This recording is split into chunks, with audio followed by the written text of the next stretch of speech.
Assalamualaikum warahmatullahi wabarakatuh, teman pecinta sejarah. Apa kabarnya hari ini? Mudah-mudahan dalam keadaan sehat dan selalu dalam lindungan Allah Subhanahu wa Ta'ala. Bertemu lagi dengan saya Nisa Amisani di program Baca Sejarah dan masih di serial kronologi sejarah tahun 628 Masehi bertepatan dengan tahun 6 hingga 7 Hijriah. Ada 5 peristiwa yang terjadi dari dalam dunia Islam dan ada 5 peristiwa yang juga terjadi dari luar dunia Islam. Dari dunia Islam diawali dengan perjalanan ibadah umroh Nabi Muhammad SAW dan para sahabat ke Makkah dihalangi oleh Quraisy. Yang kedua adalah Bai'atur Ridwan, yang ketiga gencatan senjata Hudaybiyah, yang keempat pengiriman surat Nabi Muhammad SAW kepada para penguasa mengajak mereka memeluk Islam. Yang kelima adalah pernikahan Nabi SAW dengan Zainab binti Jahash. 5 peristiwa dari luar dunia Islam diawali dengan masuknya Romawi Bizantium ke jantung negara Persia. Mereka mengancam ibu kotanya Ctesiphon atau Al-Madain. Yang kedua adalah pelengseran dan pembunuhan Kisra II digantikan oleh putranya Kafad II atau Cyrus. Yang ketiga adalah penobatan Khosru Ardashir III sebagai Raja Persia. Dan yang keempat adalah perdamaian antara Persia Sasan dan Romawi Bizantium. Heraklius pulang ke Konstantinopel sebagai pemenang. Dan terakhir adalah masa kemelut Kekaisaran Jepang hingga tahun 645 Masehi. Dan teman pecinta sejarah, inilah kronologi sejarah tahun 628 Masehi bertepatan dengan tahun ke-6 dan ke-7 Hijriah selengkapnya. Terakhir kita sudah sampai di tercapainya kesepakatan Hudaybiyah. Dan hari ini kita akan sampai pada satu kisah yang kalau di kelengkapan tarikh Nabi Muhammad SAW ini ditulis dengan judul Kegemparan setelah naskah perjanjian ditulis. Ada di halaman 373. Sementara kalau di bukunya Sirah Muhammad SAW yang ditulis oleh Muhammad Hussein Haikal, ini ditulis dengan judul Pemberlakuan Perjanjian Hudaybiyah.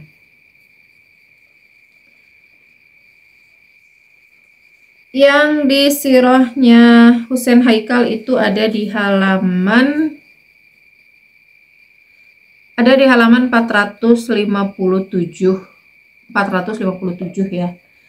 Dan di sini ada keterangan tahun terjadi yaitu 6 Hijriah garis miring 628 Masehi. Seperti biasa saya menyampaikan yang ada di kelengkapan tarikh dan jika ada tambahan itu saya akan tambahkan yang di sirah ada perbedaan misalnya ada sebagai pembanding saya akan sampaikan yang di Hussein Haikal, tetapi sejauh ini memang apa yang ada di Hussein Haikal itu sudah ada di kelengkapan tarikh Munawwar Khalil. Hanya justru yang di Munawwar Khalil itu lebih lengkap karena kelengkapan tarikh ya, bukan sirah saja gitu. Jadi semua peristiwa detailnya itu diceritakan.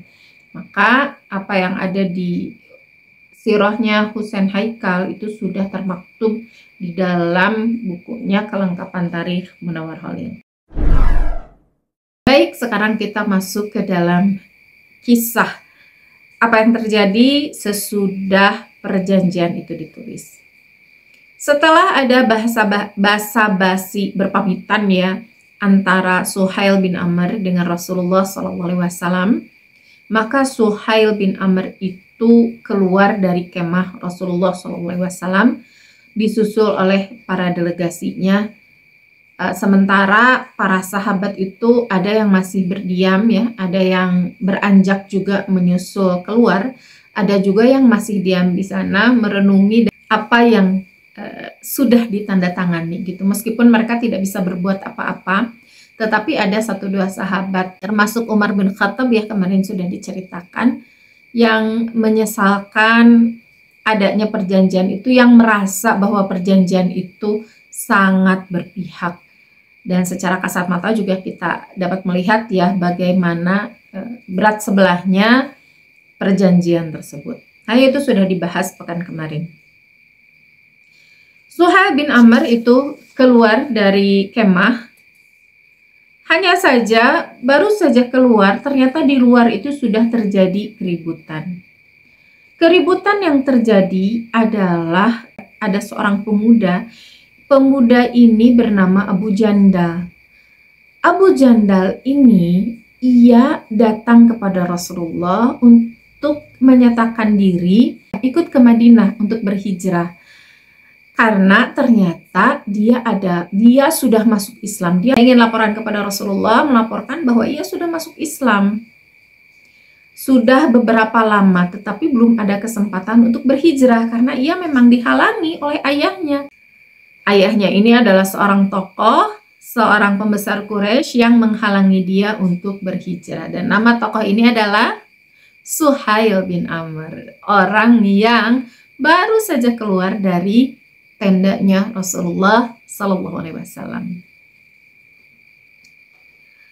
Karena ketahuan ini ketika Suhail bin Amr keluar tenda, ia tahu anaknya datang, ia langsung menyuruh dua delegasinya yang lain untuk mengikat orang tersebut, ikat dia gitu. Ia langsung menarik dan menyeret tangan Abu Jandal gitu, ditarik lalu mukanya ditampar.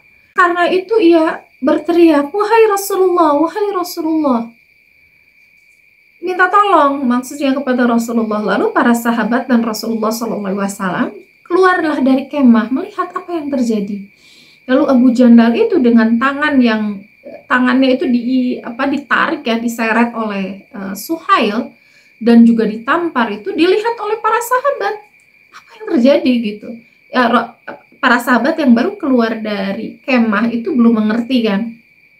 Abu Jandal laporan kepada Rasulullah, wahai Rasulullah, saya ini sudah masuk Islam beberapa lama, tetapi saya ini ditahan oleh ayah saya dianiaya, saya diikat tangan saya tidak boleh berhijrah, saya tidak boleh menemui engkau. Sekarang saya ingin ikut dengan kalian menuju Madinah, saya ingin berhijrah, tolonglah saya wahai Rasulullah.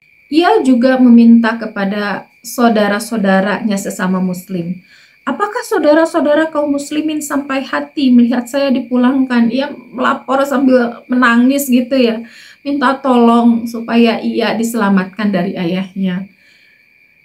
Dipulangkan kembali kepada kaum musyrikin dan mereka nanti akan memaksa saya supaya meninggalkan agama saya.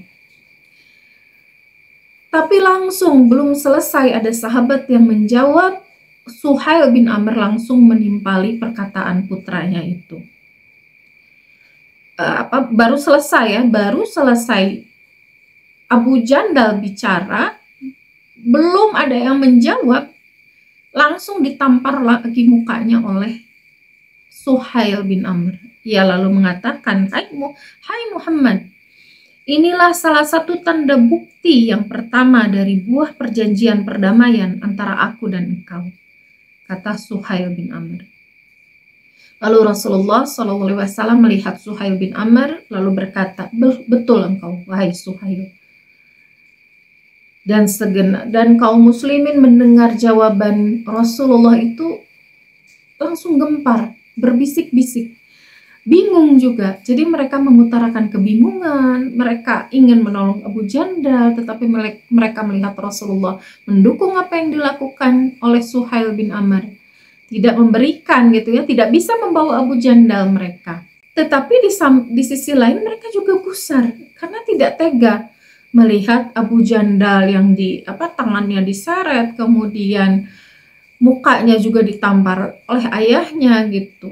Beberapa kali kan ditamparnya juga. Di sini tadi 2 kali ya menarik. Jadi pas awal datang menarik dan menampar mukanya sekali lagi ditampar itu ketika ia bicara meminta pertolongan kepada Rasulullah dan kaum muslimin. Jadi 2 kali itu Suhail bin Abu Jandal ini ditampar oleh ayahnya sendiri di muka kaum muslimin, di hadapan kaum muslimin. Abu Jandal melihat kaum muslimin yang diam dan mendengar jawaban Rasulullah, kecewa juga hatinya. Ia datang ke Hudaybiyah mendengar kabar tentang Rasulullah SAW ada di Hudaybiyah. Ia sembunyi-sembunyi berhasil keluar dari tahanan rumah ayahnya, berhasil melepaskan diri dari ikatan ayahnya. Dengan sembunyi-sembunyi juga ia keluar dari Makkah dan menyusul para sahabat kaum muslimin ke Hudaybiyah. Tetapi apa daya, sampai di Madinah ternyata ia tidak diterima karena perjanjian sudah ditandatangani. Sedetik itu setelah perjanjian selesai, sudah ditandatangani. Rasulullah SAW sudah terikat dengan perjanjian itu. Kaum muslimin sudah terikat perjanjian itu. Tidak bisa melakukan apa-apa. Abu Jandal menangis meminta pertolongan. Apakah kalian tega, wahai kaum muslimin? Apakah kalian tega melihatku kembali dibawa ayahku, dipaksa gitu ya? Terus menangis minta tolong Abu Jandal itu. Lalu Rasulullah SAW bersabda kepada Abu Jandal, wahai Abu Jandal, tahanlah dan tabahkanlah hatimu, karena sesungguhnya Allah akan menjadikan bagimu dan bagi orang yang berserta kamu dari orang-orang Islam yang lemah tertindas itu kelapangan dan kelepasan dari kesulitan. Sesungguhnya kami telah menyimpulkan suatu perjanjian damai antara kami dan kaum Quraisy. Kami telah memberikan kepada mereka atas yang demikian itu. Dan mereka pun telah memberikan perjanjian kepada kami dengan nama Allah. Sesungguhnya kami tidak akan berkhianat kepada mereka. Rasulullah SAW menjelaskan sikap kaum muslimin kepada Abu Jandal. Mungkin Abu Jandal kan belum tahu apa-apa ya. Suhail bin Amr baru keluar, belum tersiar kabar perjanjian itu di masyarakat Quraisy maupun masyarakat muslimin. Kaum muslimin yang pada saat itu di Hudaybiyah. Jadi kaum muslimin yang di Hudaybiyah pun banyak yang belum tahu.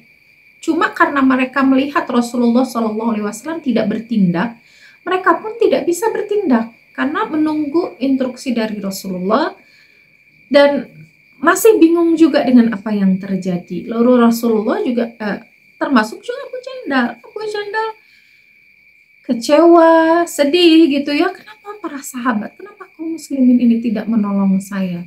Lalu dijelaskan oleh Rasulullah SAW apa yang terjadi.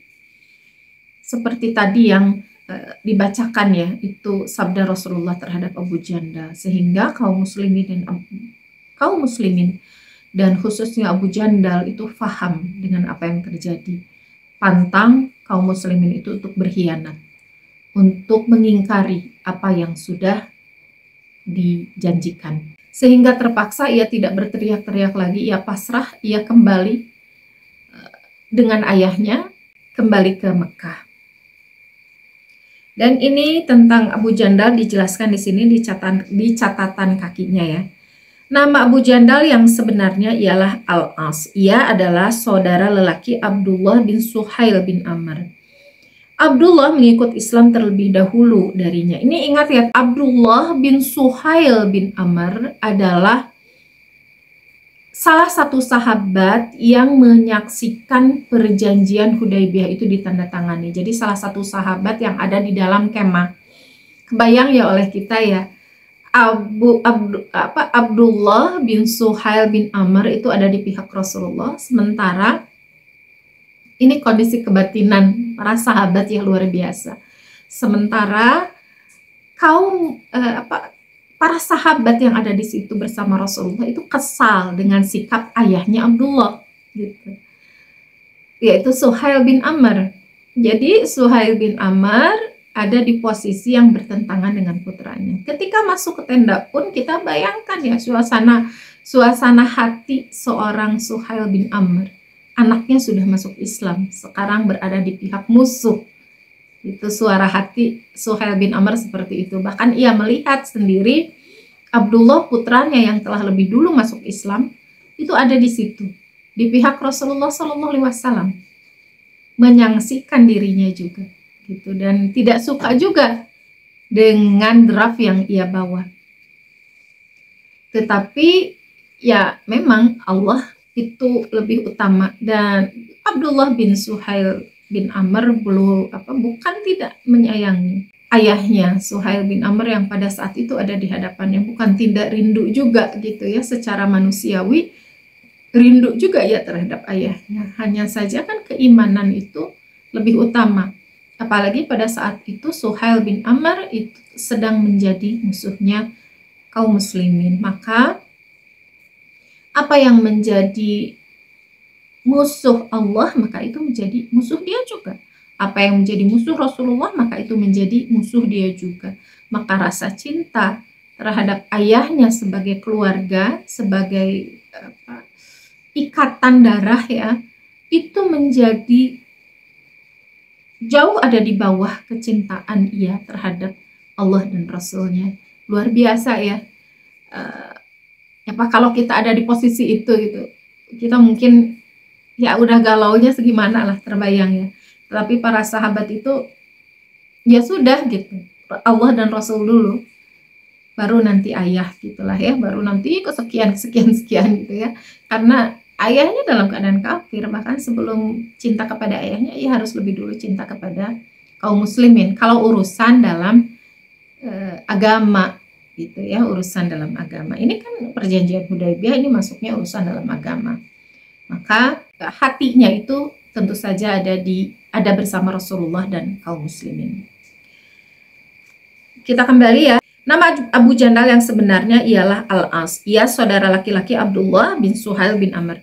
Abdullah mengikuti Islam terlebih dahulu darinya dan termasuk sahabat yang mengikuti perang Badar. Jadi dari awal banget Abdullah bin Suhail bin Amr ini ikut Rasulullah SAW. Menurut riwayat, tatkala itu Umar bin Khattab berkata kepadanya, orang Islam boleh membunuh bapaknya dalam membela agama Allah. Dan demi Allah, jika aku mendapati bapakku sendiri, niscaya aku akan membunuhnya karena membela agama Allah. Lalu Abu Jandal menjawab, mengapa engkau tidak membunuh dia? Umar berkata, Rasulullah melarang kami membunuh dia dan membunuh lainnya. Dengan perkataan Umar ini, Abu Jandal menjawab, apakah engkau yang lebih berhak menaati Rasulullah daripada saya? Demikianlah tanya jawab antara Umar dan Abu Jandal ketika itu. Ini ada tambahan riwayat ya. Umar bin Khattab yang melihat penderitaan Abu Jandal yang seberat itu, jadi ia kan Abu Jandal ini disiksa di rumahnya, itu ditahan, tidak boleh keluar, diikat bahkan tangannya, lalu disiksa sehingga keadaannya itu mengkhawatirkan, kotor, kemudian kurus, kemudian ada bekas luka-luka di tubuh dan wajahnya. Tentu saja ini menyedihkan, terutama tentu saja bagi Umar bin Khattab yang ya udah geram banget gitu ya, tangannya itu ada di pangkal pedangnya, udah pengen ngangkat pedang aja gitu untuk menyelamatkan Abu Jandal. Ia menghampiri dan berjalan di sampingnya sambil berkata kepadanya, tabahkanlah olehmu hai Abu Jandal, karena sesungguhnya mereka itu adalah orang-orang musyrik. Darah seseorang di antara mereka adalah darah anjing belaka, itu kata Umar. Umar itu maksudnya manas-manasin Abu Jandal. Hai Abu Jandal, kami ini terikat perjanjian. Kami tidak bisa membunuh ayahmu, tapi kamu bisa. Kamu tidak terikat perjanjian, kamu ada di Madinah, kamu ada di Mekah. Maka kamu angkat pedang, itu bunuh ayahmu itu. Itu yang dipanas-panas Abu Jandal tadi ya, dialog yang sudah kita baca ya. Jadi gemes gitu, saking gemesnya Umar udah manasin aja deh, biar Abu Jandal yang bertindak sendiri. Tetapi aduh, ini bikin sedih ya, tetapi ternyata Abu Jandal tidak melakukan itu. Udah dipanas-panasin Umar, bukannya dia tidak paham dengan perkataan Umar, tetapi ia sudah mempercayai apa yang Rasulullah SAW lakukan. Ia percaya dengan keputusan Rasulullah dan ia pasrah. Meskipun sebetulnya di sini ia adalah korban pertama, korban dalam tanda kutip, korban pertama dari perjanjian Hudaybiyah, tetapi ia merasa jika ini adalah keputusan Rasulullah, maka ini yang terbaik, saya terima, mudah-mudahan ini menjadi pahala besar untuk saya. Aduh, luar biasa ya. Kalau kita nggak tahu ya, kita pada saat itu ada di posisi Abu Jandal, atau bahkan ada di posisi sahabat yang hanya bisa melihat gitu ya, saudara kita diperlakukan seperti itu meski oleh ayahnya sendiri. Justru lebih luka ya, kalau sama ayah sendiri disiksa itu lebih luka nggak sih dibanding kalau sama orang lain. Tetapi Abu Jandal memilih bersabar, memilih untuk taat kepada Rasulullah dan percaya sepenuhnya. percaya penuh bulat kepada Rasulullah SAW. Padahal Abu Jandal itu ya kalau bisa kita lihat ya, ini kan dia masuk Islamnya jauh setelah kakaknya. Dan kakaknya Abu Jandal juga yang melihat kejadian itu sabar luar biasa melihat adiknya diperlakukan seperti itu oleh ayahnya, tanpa bisa melakukan apa-apa, tanpa bisa berbuat apa-apa untuk melindungi adiknya. Kita bisa nggak ya kayak gitu demi keyakinan dan kepercayaan terhadap Rasulullah? Padahal Abu Jandal itu karena masuk Islamnya di akhir, apalagi belum sempat berhijrah, belum sempat belajar agama, tetapi keyakinannya itu sudah demikian luar biasa. Keyakinan Abu Jandal itu belajar agama, mondok aja gitu belum ya. Dia bertemu mengaji dengan para sahabat juga belum. Paling ya ngobrol dengan para sahabat yang ada di Mekah yang sama-sama terpenjara, tidak bisa keluar oleh para keluarga gitu ya, ditahan. Dan itu pun mungkin kesempatan seperti itu sangat jarang untuk didapati. Karena ya Abu Jandal sendiri dikurung di rumahnya, diikat. Bukannya dikurung, tapi diikat, tidak bisa kemana-mana. Tetapi keimanan seorang Abu Jandal ini sudah keimanan level tinggi ya, kepercayaannya kepada Rasulullah sudah luar biasa. Itu kisah tentang Abu Jandal, Masya Allah. Belajar ya, kita harus belajar dari para sahabat ini ya, kok bisa gitu. Saya kalau membandingkan, kita itu kan masih masuk Islam itu dari sejak bayi ya. Kita sudah belajar Islam itu dari sejak di dalam kandungan, mendengar orang tua kita mengaji, ikut berpuasa atau ikut sholat ketika ibu kita sholat di dalam kandungan. Ketika lahir kita sudah mendengar bacaan Quran, atau paling tidak ya ceramah-ceramah gitu ya, kita dengar orang tua kita. Yang beruntung punya orang tua yang dekat dengan Islam. Atau paling tidak ketika SD, ketika sekolah, kita sempatkan di sekolah itu belajar agama, kita sempat di TPA belajar ngaji, alif batah ta ya, kalau zaman saya dulu belum ada ikro, ketahuan umurnya. Tetapi kok rasanya hanya casing gitu. Itu hal-hal seperti itu kok tidak meresap gitu ya, masuk ke dalam jiwa. Harusnya kan kita di usia sekarang, dari sejak kita paham bahwa kita ini beragama Islam sampai usia sekarang, itu kan pasti sudah jauh lebih lama daripada Abu Jandal radhiyallahu anhu. Tetapi keimanan Abu Jandal ini sudah luar biasa, jauh rasanya melebihi kita ya, yang keimanan yang kita ini mengenal Islam jauh lebih lama daripada Abu Jandal. Mungkin kita berdalih ya mending lah, itu ada ya wajar lah, itu kan ada di zaman Rasulullah SAW. Mereka bisa melihat Rasulullah, mereka jadi bertemu dengan Rasulullahnya saja sudah luar biasa gitu. Wajar kalau mereka berimannya sampai seperti itu. Saya kira ini jawaban yang justru bisa dibalik ya. Nah, bagaimana itu kalau kita beriman? Bagaimana kalau dengan keimanan seperti ini kita lahir di masa Rasulullah SAW? Apakah kita termasuk orang yang siap berkorban bersama Rasulullah? Tidak akan ngikut Suhail bin Amr? Apalagi dengan ancaman? Apalagi kita mungkin bukan siapa-siapa kayaknya kalau ada di Quraisy ya. Apakah kita siap gitu? Ya, makanya ya alhamdulillah kita dilahirkan di masa sekarang ya, ada kurang dan lebihnya. Kita memang tidak bisa bertemu Rasulullah memang, tetapi kita juga bersyukur karena kita tidak bertemu dengan orang-orang kafir yang jahat-jahat sebagaimana Suhail bin Amr kepada putranya. Tetapi itu ketika Suhail bin Amr masih musyrikin ya, belum masuk Islam. Nanti dia akan masuk Islam. Itu kisah pengiring yang pertama dari efek dari perjanjian Hudaybiyah. Terima kasih sudah menyimak sampai sejauh ini. Mohon maaf atas segala kekurangan. Insya Allah bertemu lagi di video esok ya, masih di perjanjian Hudaybiyah. Wassalamualaikum warahmatullahi wabarakatuh.